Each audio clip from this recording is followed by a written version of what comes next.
سر سنی تحریک پر یا دیگر بریلوی مکتب فکر پر تنقید کی جاتی ہے کہ 12 ربیع الاول کے جو جلوس نکلتے ہیں، ریلیاں نکلتی ہیں، اس سے ٹریفک کراچی کا بالخصوص کراچی شہر کا ٹریفک متاثر ہوتا ہے، لا اینڈ آرڈر کی سچویشن بگڑتی ہے. اس بارے میں سنی تحریک کا کیا موقف ہے؟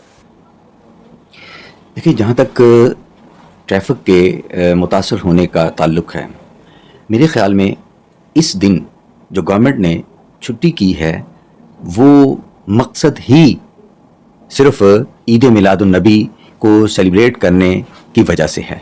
یعنی اس چھٹی کا مقصد یہ ہے کہ لوگ اپنے تمام کام کاج کو چھوڑ کر اس دن صرف خوشی منائیں، اور اس خوشی منانے کے جتنے بھی عمل ہیں ان میں میرا نہیں خیال کہ کسی کو اس بات کی طرف جانا چاہیے کہ یہاں پر ٹریفک بلاک ہو رہی ہے، یا باقی اخلاقی طور پر اگر کسی کو کوئی مجبوری ہے، ہم بھی راستے بند کرنے کے قائل نہیں ہیں کیونکہ شریعت منع کرتی ہے.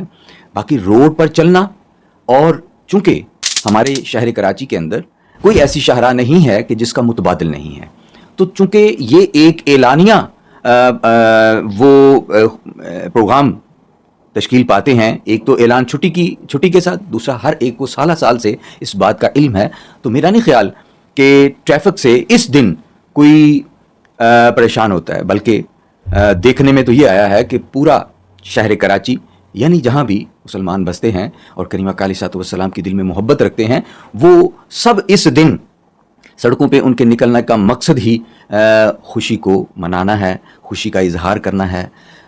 جہاں تک تعلق ہے آپ کا کہ لا اینڈ آرڈر کا مسئلہ، میرا نہیں خیال کہ یہ اس بات میں کوئی حقیقت ہے. لا اینڈ آرڈر کا مسئلہ تو کہیں بھی الحمدللہ، ہاں کوئی اس کا منکر ہے یا کوئی دہشت گرد ہے، وہ اس میں آ کر کوئی ایسا مسئلہ پیدا کرے، وہ ایک الگ بات ہے. یہ سر تنقید اس وجہ سے کی جاتی ہے خاص طور پر سنی تحریک پہ، کیونکہ ایک واقعہ ہوا تھا پارا چنار میں، اور اس کے رد عمل میں کراچی کی سڑکوں کو بلاک کیا گیا، احتجاج کیا گیا اہل تشیع حضرات کی جانب سے.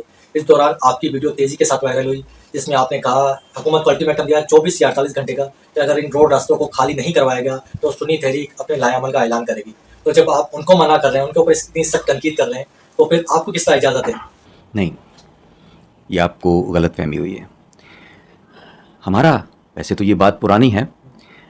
پہلی بات تو یہ ہے کہ اپنے حق کے لیے آواز بلند کرنا یہ ہمارا آئینی حق ہے، اور ہم اس کو ہر ایک کے لیے مانتے ہیں.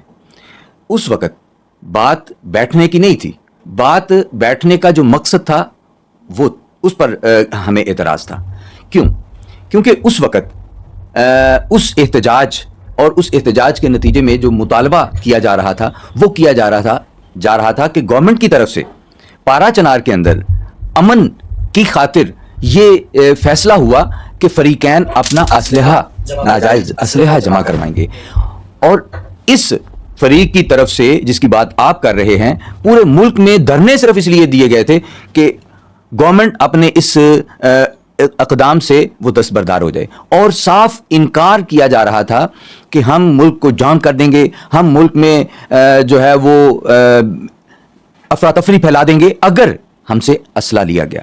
حالانکہ یہ ایک امن کی خاطر یہ فیصلہ کیا گیا تھا، اور اس وقت کی وہاں کی صورتحال میں یہی سب سے بہتر تھا کہ فوری طور پر تمام فریقین وہ اسلحہ گورنمنٹ کو جمع کروا دیں، اور پھر اس پر امن کے لیے، یعنی دیر پا امن کے لیے پھر بات چیت کا سلسلہ. سر وہ لوگ اس چیز کو اس وجہ سے نہیں مان رہے تھے کیونکہ فوج کے ہوتے ہوئے، پولیس کے ہوتے ہوئے جب ان کے کانوائے، ان کے قافلے گزرتے ہیں، اس کے اوپر اتنی شدید فائرنگ ہوئی کہ درجنوں لوگ مارے گئے ان کے.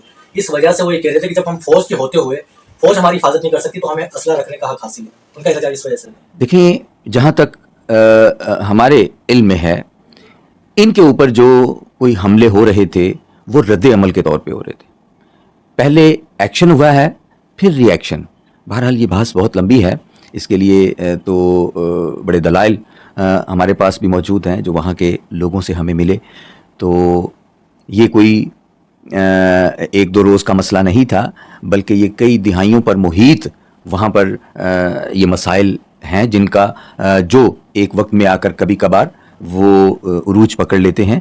تو یہ دیرینہ وہاں کے مسائل ہیں. مطلب آپ یہ سمجھ رہے ہیں کہ فوج کے ہوتے ہیں ان کے لوگ مارے جا رہے ہیں تو یہ ہماری سیکیورٹی کی ناکامی نہیں ہے؟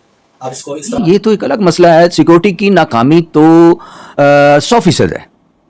وہاں پر ان مسائل کا اتنی دیر سے چلتے رہنا ہی ایک جو ہمارے ادارے ہیں ان کی ناکامی کا منہ بولتا ثبوت ہے.